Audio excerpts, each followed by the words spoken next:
Halo Sobat Berani Mikir, gimana kabarnya? Semoga dalam keadaan sehat selalu dan terus berani berpikir untuk kemajuan peradaban. Pada pagi hari ini kita akan membahas terkait tema yaitu mengapa suatu bangsa terkutuk. Apa yang melatar belakangi dan bagaimana kondisi kutuk itu. Tentunya kondisi kutuk ini syarat akan makna baik secara simbol maupun secara literal, dan kondisi kutuk suatu bangsa ini bisa difahami kondisi bangsa yang mengalami penderitaan secara berkepanjangan tiada berakhir.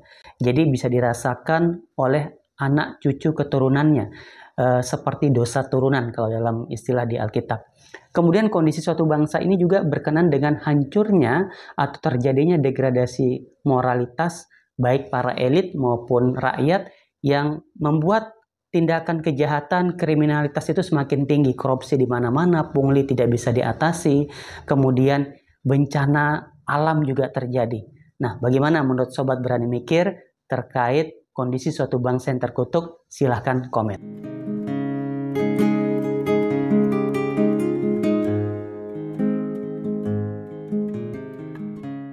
Kalau kita bicara kondisi bangsa yang terkutuk, sebagaimana yang saya sampaikan di awal adalah kondisi suatu bangsa yang mengalami penderitaan secara berkepanjangan, tiada henti, dan ini tentunya disebabkan oleh berbagai hal. Bisa jadi dikatakan bangsa itu dalam kondisi yang gagal secara kolektif. Kenapa?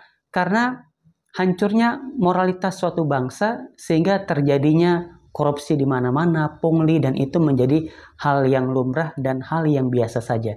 Justru kalau tidak dilakukan itu dimusuhi. Nah, ini juga menjadi refleksi bagi kita, apakah kondisi hari ini terkutuk atau justru diberkati. Dan terkait kondisi terkutuk itu juga berkenan dengan kondisi alam ya. Ketika terjadi eksploitasi alam yang berlebihan, ketika manusia tidak mengelola alam dengan cara memeluknya, maka alam akan menggilasnya. Karena ini bicara hukum sebab dan akibat. Jadi Tuhan sendiri menciptakan alam semesta itu berdasarkan sebuah sistem. Ketika kita merusak daripada sistem itu, maka sistem itu secara otomatis akan melakukan recovery, perbaikan, dan itulah yang disebut oleh manusia sebagai bencana.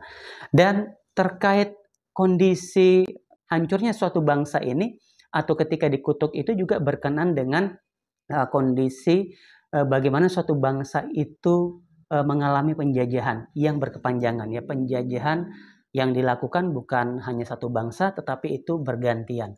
Kalau kita melihat narasi di kitab suci, bagaimana dikisahkan bahwasanya Israel yang dulu atau Yerusalem di zamannya Moses, Salomo, dan Daud, dan kepemimpinan Yerobeam dan Rehabim, ternyata Yerusalem itu juga mengalami dalam kondisi terkutuk. Ya, kalau kita baca di Ulangan 28 dikatakan, jika engkau meninggalkan Tuhan Allahmu dan tidak mendengarkan dengan setia segala perintahnya dan ketetapannya yang kusampaikan kepadamu pada hari ini, maka segala kutuk ini akan datang kepadamu dan akan menghampiri engkau. Di situ disampaikan bahwasanya akan dihancurkannya bangsa itu, akan diberikan penyakit sampar, kemudian dikutuk baik di desa ataupun di perkotaan, bakulnya, tanahnya, dan segala macam. Sehingga bangsa itu seperti mengalami kesialan dan penderitaan yang tiada berakhir. Ketika dia berperang, dia pun kalah perang. Ya, ketika dia juga melakukan kompetisi dengan bangsa lain, justru dia juga kalah, tidak pernah menjadi pemenang. Itulah yang disebut dengan bangsa pecundang. Nah, apa yang menjadi penyebab daripada bangsa terkutuk itu? Kalau kita melihat secara spiritual, tatkala suatu bangsa meninggalkan Tuhan, tatkala suatu bangsa tidak lagi memegang nilai-nilai yang diajarkan oleh Tuhan, tetapi justru memegang materialisme. Justru manusia menyembah berhala. Tentunya berhala ini berbagai macam ya bentuknya. Bisa berupa harta, tahta, kemudian juga pasangan hidup, dijadikan justru tujuan hidup. Dan disitulah kalau kita lihat pada hari ini di dunia modern ini, teknologi itu menjadi Tuhan baru bagi manusia. Dan Tuhan itu tergantikan ya, seolah-olah Tuhan itu sudah tidak hadir dalam kehidupan ini. Begitu sombongnya manusia dengan kondisi yang dikatakan modern. Tetapi kalau kita refleksikan kembali, teknologinya betul modern, tetapi dampak kerusakan alamnya luar biasa dan ternyata kerusakan alam itu tidak bisa diperbaiki dengan teknologi. Oleh karenanya itu juga melibatkan secara sisi spiritualitas ya, bagaimana manusia memperbaiki akhlaknya, moralitasnya, kemudian juga memandang bahwa alam itu bukanlah sebuah objek yang dieksploitasi ya, tetapi seharusnya kita merangkul alam ya di dalam kita memanage daripada alam itu ya, sehingga alam ketika alam kita manage secara baik, maka alam itu juga akan memberikan hal-hal yang baik bagi manusia. Nah, kondisi kutub ini kalau kita tarik ya sejarahnya bisa mulai dari zaman di Yerusalem, kemudian juga bagaimana juga terjadi waktu itu di dinasti Abbasiyah ya 1258 Civitas Dei, artinya kerajaan Tuhan atau Darussalam yang diasosiasikan sebagai kerajaan Tuhan itu justru hancur diserang oleh Hulagukan. Mengapa? Karena memang bangsa Arab yang waktu itu menjadi superpower dunia justru meninggalkan fungsinya, tidak lagi memperjuangkan perdamaian, ya keadilan, tetapi justru sibuk dengan perpecahannya, justru yang menjadi kiblatnya adalah materialisme. Sehingga hancurlah waktu itu kekhalifahan di Baghdad diserang oleh Hulagukan, dan diceritakan di situ banyak ya korban manusia, ribuan, jutaan, bahkan di situ khalifahnya sendiri pun juga menjadi korban ya. Dan setelah itu kemudian terjadi perang salib ya, ada Timur Leng juga perperangan, dan juga dinasti Ottoman itu juga berperang dengan bangsa Eropa. Kemudian terjadilah Perang Dunia Pertama dan Perang Dunia Kedua, dan sampailah kita pada masa modern ini di milenium ketiga. Jadi memang penjajahan antar bangsa tidak terjadi, tetapi sebagaimana Soekarno mengatakan bahwa penjajahan dalam bentuk baru, neokolonialisme. Jadi lahirnya elit-elit baru yang justru menjajah bangsanya sendiri.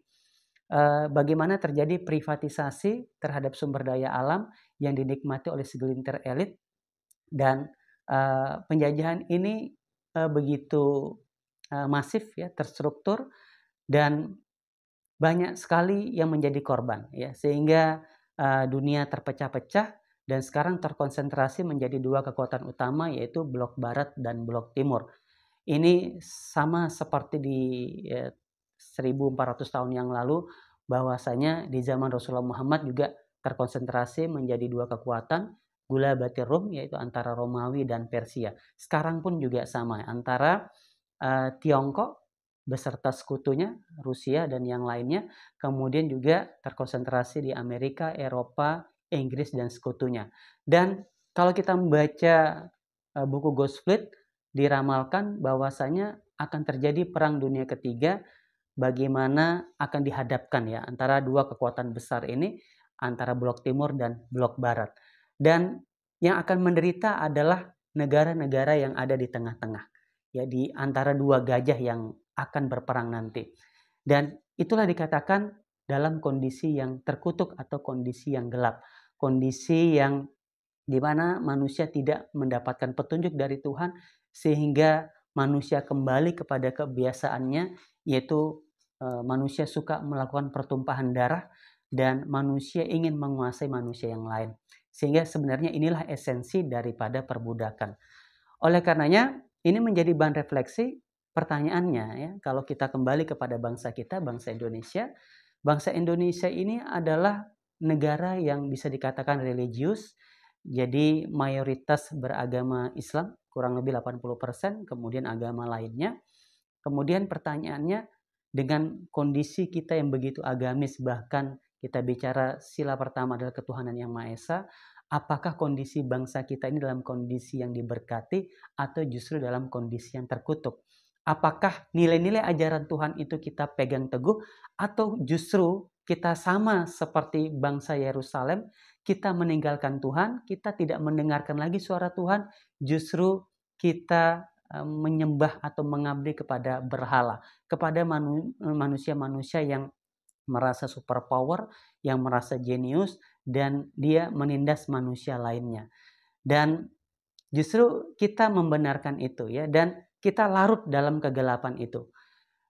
Elit-elit, baik elit kepemimpinan, kemudian juga masyarakat, itu rusak secara moralitas, terjadinya korupsi, pungli di mana-mana, kemudian juga angka kriminalitas tinggi, kemudian ajaran-ajaran Tuhan itu hanya dinyanyikan saja ya, hanya diucapkan di bibir saja, tapi tidak masuk ke dalam relung hati yang paling dalam, tidak menjadi sebuah spirit atau ajaran yang merubah karakter manusia, sehingga manusia menjadi berkarakter bengis ya, satu sama lain menindas, dan terjadilah penjajahan. Dan penjajahan itu sebagaimana biasa, penjajahan itu dibangun bukanlah atas dasar kedamaian, tetapi dibangun secara kekerasan ya. The colonization is always violent phenomenon. Bahwasanya decolonization atau penjajahan itu selalu disertai atau dibangun atas dasar kekerasan, dan tidak pernah yang namanya penjajahan itu bisa mengantarkan kepada perdamaian. Jadi bagaimana menurut Sobat Berani Mikir? Apakah kondisi bangsa kita dalam kondisi yang terkutuk, atau sebaliknya kita dalam kondisi yang diberkati? Mari berani berpikir.